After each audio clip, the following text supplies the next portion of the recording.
Hello friends, कैसे हैं आप लोग। आशा करती हूँ आप लोग बहुत ही अच्छे होंगे। आज मैं बनाने जा रही हूँ उड़द दाल की मसाले वाली बड़ी। मार्केट में इजीली तरीके से आपको कई प्रकार की बड़ी मिल जाती है, लेकिन आप घर में भी बनाना चाहते हैं तो बहुत ही आसान तरीके से इसे बना सकते हैं और सालों भर स्टोर करके रख सकते हैं। तो चलिए स्टार्ट करते हैं बनाना। मैं सविता आप सबों का स्वागत करती हूँ अपने चैनल पे। तो ये देखिए, मैं काली वाली उड़द दाल ले ली हूँ, यानी कि छिलके वाली। आप सादे वाली बड़ी उड़द दाल भी ले सकते हैं। तो मैं काले वाली उड़द दाल का ही बनाऊँगी ये बड़ी। तो ये देखिए, मैं पानी में अच्छे तरीके से इसे डाल ली हूँ और आधा किलो है मेरा, यानी कि हाफ़ केजी में उड़द डाल ली हूँ। और इसे कम से कम 6 से 7 घंटे के लिए आप फूलने के लिए छोड़ दें। यदि ज़्यादा समय है तो आप रात भर के लिए भी छोड़ सकते हैं। तो मैं इसे रात भर के लिए फूलने के लिए छोड़ देती हूँ। इसका मैं सुबह बड़ी बनाऊँगी। तो देखिए, अभी मैं कुछ नहीं की थी और ये देखिए, सुबह में मैं आपको दिखा रही हूँ कि काफ़ी अच्छी तरीके से मेरी ये दाल फूल चुकी है। 5 से 6 घंटे काफ़ी है समय इसे फुलाने के लिए, लेकिन मुझे सुबह बनाना था इसलिए इसे मैं रात भर के लिए छोड़ दी थी। तो ये देखिए, दोनों हाथ की मदद से आप इसके सारे छिलके को निकाल सकते हैं, इस तरीके से मसलते हुए, या एक हाथ के मदद से भी कर सकते हैं। तो मैं इस तरीके से पूरा मलते हुए सारे छिलके को मैं हटा रही हूँ।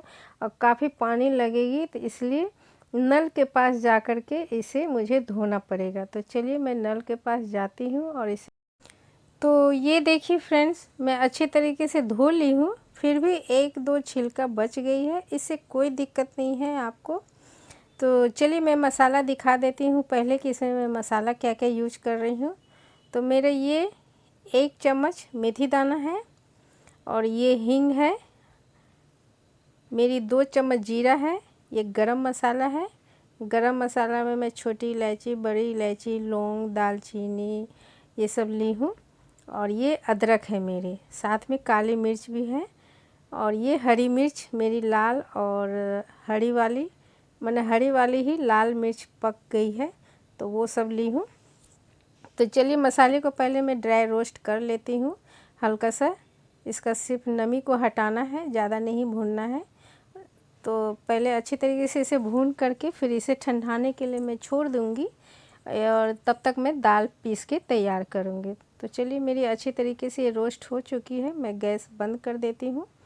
फिर भी 1-2 बार चला रही हूँ क्योंकि अभी मेरी तवा गरम है, और इसे ठंडाने के लिए छोड़ देती हूँ प्लेट में निकाल कर।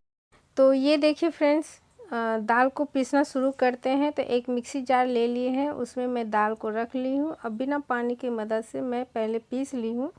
यदि पीसने में दिक्कत हो आपको तो आप 1-2 चम्मच पानी दे सकते हैं। और पूरा महीन पेस्ट नहीं बनाना है, ना ही पूरा दरदरा रखना है, हल्की सी दरदरा रखना है, पूरा महीन पेस्ट भी नहीं बनाना है। तो चलिए इस तरीके से देखिए, मैं दाल को पीस लेती हूँ और आपको दिखाती हूँ कि कैसी पीसी हुई है दाल। तो बहुत ही अच्छी तरीके से ये पीस के तैयार हो गई है। तो चलिए इसी तरीके से सभी दाल को मैं पीस करके एक बाउल में निकाल लेती हूँ। बिल्कुल ही आसान है पीसना, कोई दिक्कत नहीं होती है पीसने में। तो चलिए इस तरीके से मैं सारे दाल को पीस करके रख ली हूँ। और इसी मिक्सी जार में मैं क्या करती हूँ कि जो मेरी हरी मिर्ची और अदरक है उसे पहले मैं डाल करके, और गरम मसाला सभी को डाल करके पहले एक बार मैं दरदरा पीस लेती हूँ। इसके बाद जो मैं मसाला रोस्ट करके रखी हूँ उसे मैं पीसूँगी। तो चलिए एक बार मैं इसे चला लेती हूँ, लेकिन पानी का यूज नहीं कीजिएगा। तो ये देखिए, मैं दरदरा पीस ली हूँ। और जो मसाले में ठंडा गई थी मेरी, तो चलिए ये भी मसाला मैं उसमें डाल देती हूँ और अच्छे तरीके से इसे दरदरा ही पीसना है। आप चाहें तो महीन भी पीस सकते हैं। तो देखिए मेरी दरदरा ही मसाला पीस के तैयार हुई है। आप इसमें ड्राई चिली भी दे सकते हैं। और देखिए मेरी मसाला तैयार हो गई है। और ये देख सकते हैं कि पेठा है, मेरी 700 ग्राम पेठा है, जिसको आप हरा सफ़ेद कद्दू भी कहते हैं। तो इसे चलिए, काफ़ी इसके छिलके हार्ड होते हैं, तो पहले इसे छोटे छोटे पीस में मैं काटती हूँ और छिलके सारे हटाऊंगी और सारे बीज को मैं हटा दूंगी। आप चाहें तो बीज और छिलके को साइड रख दें, इसकी भी अच्छी तरीके से रेसिपी बनके तैयार होती है। और नहीं रेसिपी बनाना चाहते हैं तो आप इसे फेंक भी सकते हैं। तो मैं साइड करके रख दी हूँ। यदि कोई तरह का रेसिपी बनाऊँगी तो मैं वो भी आपके साथ शेयर करूँगी ज़रूर। तो काफ़ी फ़ायदेमंद होती है ये छिलके और इसके बीज भी। तो मैं दोनों को साइड करके रख ली हूँ। तो इस तरीके से देखिए मैं सारे छिलके पहले हटा ले रही हूँ, बीज भी हटा ले रही हूँ। इसके बाद मैं इसे कद्दूकस करूँगी। तो ये देखिए मैं बीज और छिलके को मैं साइड करके रख लेती हूँ। तो चलिए मैं कद्दू को अब कद्दूकस कर लेती हूँ। तो ये काफ़ी पानी छोड़ती है कद्दू, और आप चाहें तो बिना पानी जो आपका साइड में निकल गया सिर्फ उसे हटा करके ही आप इसे दाल में मिक्स कर सकते हैं। नहीं तो पूरा पानी इसका कपड़े में, कॉटन के कपड़े में ले करके अच्छे तरीके से निचोड़ करके आप सारा पानी भी इसका निकाल सकते हैं। तो मैं इस तरीके से तो नहीं निकालूंगी, सिर्फ बर्तन पे ही मैं दबाव देते जा रही हूँ। और इस तरीके से जो भी पानी निकल रही है मैं देखिए इसे सबको निकाल रही हूँ। जितने पानी मेरी दबाव से निकल जाएगी, तो ये देखिए काफ़ी अच्छी तरीके से मैं पानी लगभग निकाल चुकी हूँ और ये मेरी तैयार हो गई। तो चलिए अब दाल के मिक्सचर में ही सारे मसाला को मैं मिक्स करती हूँ और पेठा को भी। तो ये देखिए मैं मसाला जो दरदरा पीस के रखी थी उसे मैं डाल दी हूँ, ये पेठा भी डाल दी हूँ और मैं इसमें हींग भी डाली हूँ, लेकिन वो शूट करना भूल गए, मैंने कि वो मिस हो गया, तो इसलिए सॉरी फ्रेंड्स। तो मैं इसमें हींग भी डाली हूँ। तो इस तरीके से पहले सारे मसाले को मैं मिक्स कर लेती हूँ। इसके बाद इसे फेंटूंगी। तो इसे आपको इतना फेंटना है, इतना फेंटना है कि जब आप पानी में दें तो वो पूरा अच्छी तरीके से तैरने लगे। तो इससे क्या होगा कि आपकी बड़ी काफ़ी ही अच्छी बनके तैयार भी होगी। इसकी सब्ज़ी जब बनाएंगे तो बहुत ही स्वादिष्ट बनके तैयार होगी। तो ये देखिए मैं फेंटना शुरू कर दी हूँ। आप चाहें तो इसमें मीठा सोडा भी डाल सकते हैं, तो मैं मीठा सोडा का यूज नहीं की हूँ और इसे मैं फेंट के ही आपको दिखाती हूँ।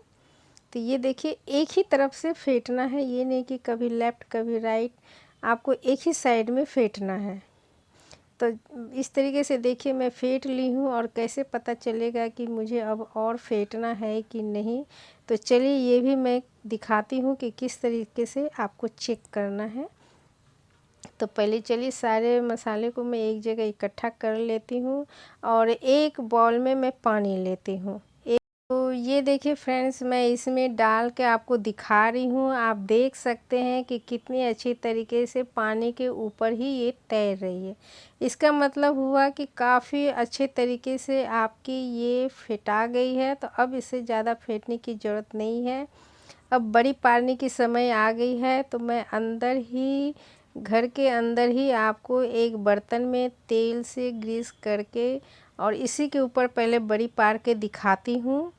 और इस पे पहले पारने के पहले आप हाथ में थोड़ा पानी लगा लें। इसके बाद आप ये मसाला लें और इसके बाद आप इस तरीके से पारना शुरू करें। यदि इकट्ठा पारने में आपको दिक्कत हो तो एक एक करके भी आप पार सकते हैं। बहुत ही आसान है पारना। आप इससे भी छोटी बड़ी पार सकते हैं, इससे बड़ी बड़ी भी पार सकते हैं। जिस तरह का आप पारना चाहते हैं पार सकते हैं। तो ये देखिए एक बड़ी वाली बड़ी पार के मैं दिखा रही हूँ कि आप इस तरीके से भी पार सकते हैं। तो ये बर्तन में तेल लगा के पारने से ये होता है फ्रेंड्स कि काफ़ी आसानी से आपके ये सारे बड़ी निकल जाते हैं और कोई दिक्कत नहीं होती है। और आप इसे बाहर भी ले जा सकते हैं इजीली तरीके से, उठा करके बर्तन को ले जाइए या इसे पंखे के नीचे भी आप रख सकते हैं। आपको घर के अंदर भी ढकने की आवश्यकता नहीं है, लेकिन ढकना चाहते हैं तो कवर करके रख सकते हैं। तो इसे देखिए मैं धूप में ले गई हूँ। और बाहर क्या प्रॉब्लम होता है कि धूप वूप के कारण धूल वूल भी उड़ता है और गाड़ी उड़ी सब आती है तो धूल भी काफ़ी उड़ते हैं। तो इसे ढकना बहुत ज़रूरी होता है। तो ये देखिए मैं धूप में भी गई हूँ, एक प्लास्टिक अच्छी तरीके से मोटे वाली बिछा दी हूँ और पहले पानी में हाथ में लगाई। इसके बाद देखिए बड़ी पारना मैं शुरू की हूँ। तो इस तरीके से भी आप बड़ी पार सकते हैं। तो ऐसी नहीं है कि धूप नहीं है तो आप बड़ी नहीं पार सकते हैं। आसानी तरीके से आप घर के अंदर भी बड़ी पार लें और थोड़ा बहुत भी धूप यदि आती है तो आप दिखा सकते हैं। इस तरीके से देखिए मैं सारी बड़ी को पार ली हूँ। तो है ना आसान फ्रेंड्स, घर में भी बड़ी पारना और बाहर भी धूप में यदि है तो बना सकते हैं। तो इस तरीके से देखिए मैं एक दुपट्टे से ढक दी हूँ कि जिससे धूल उल ना लगे बाहर बड़ी में, क्योंकि अभी बड़ी मेरी कच्ची है, गीली है। तो इस तरीके से मैं दोनों को ढक दी हूँ अच्छी तरीके से। और कड़क धूप यदि लग जाती है तो 1-2 दिन के अंदर काफ़ी अच्छी तरीके से ये ड्राई हो जाती है, सूख जाती है। और यदि धूप नहीं रहती तो पंखे के नीचे कम से कम उसको 3 से 4 दिन लग जाएगी। तो देखिए मैं सभी बड़ी को अच्छी तरीके से ढक ली हूँ। और ये देखिए मेरी दूसरे दिन की बड़ी है और इसे मैं एक ही दिन सुखाई हूँ धूप में और दूसरे दिन मैं लेके गई हूँ। तो थोड़ा देर सूखने के बाद देखिए मैं इस चाकू की मदद से उठाकर दिखाई। पहले मैं देखिए हाथ से उठाती हूँ तो इस तरीके से क्या है कि आपके कुछ मसाले प्लास्टिक में ही चिपक जाते हैं, लेकिन मैं चाकू की मदद से जब उठाती हूँ तो काफ़ी अच्छी तरीके से मेरे सारे मसाले के साथ मेरी उठ जाती है, काफ़ी ही आसान से। इसलिए मैं चाकू की मदद से ही देखिए कितनी अच्छी तरीके से उठ गई है। इसलिए मैं चाकू की मदद से ही इसे सभी को निकाल देती हूँ और इसे फिर से धूप में दे देती हूँ। इससे क्या होता है फ्रेंड्स, मेरी बड़ी टूटती भी नहीं है और काफ़ी इजीली तरीके से मेरी सारी बड़ी निकल भी जाती है।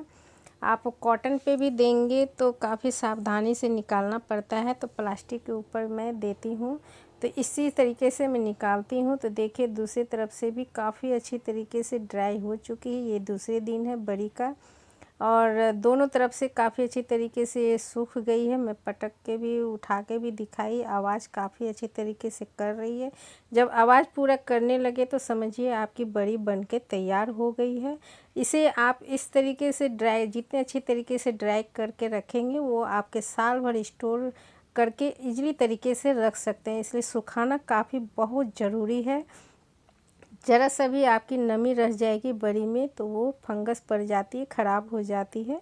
इसलिए स्टोर करने के पहले आप इसे अच्छी तरीके से ड्राई कर लें। यदि धूप नहीं है तो पंखे के नीचे आप रख सकते हैं इजीली तरीके से। तो चलिए फ्रेंड्स, मेरी इस उड़द दाल की बड़ी और पेठा की बड़ी को एंजॉय कीजिए। यदि पसंद आई हो तो लाइक शेयर कमेंट अवश्य कीजिएगा। मेरे चैनल पे नए होंगे फ्रेंड तो ज़रूर सब्सक्राइब कीजिएगा। फिर मैं नेक्स्ट वीडियो में आपसे मिलती हूँ। तब तक अपना ध्यान रखिएगा, ख्याल रखिएगा। Take care, bye friends.